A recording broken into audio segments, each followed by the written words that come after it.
धेरै समय पहिले सल्लेभुम्लु गाउँको नजिकैको एउटा जंगलको गुफामा एउटा भयानक र शक्तिशाली राक्षस बस्दथे, जसलाई गाउँका मान्छेहरूले महल राक्षसको नाममा जान्दथे।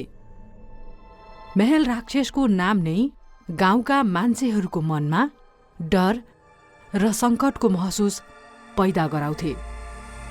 उसको शक्ति र क्रूरताको कारण गाउँका मान्छेहरू त्यो गुफाको नजिक जान पनि डराउँथे,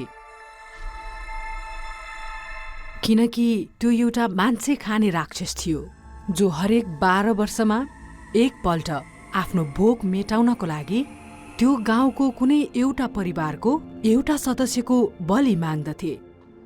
यो श्राप गाउँका मान्छेहरूको लागि एउटा ठूलो समस्या बनिसकेको थियो र हरेक पटक बलि दिनको लागि नयाँ परिवार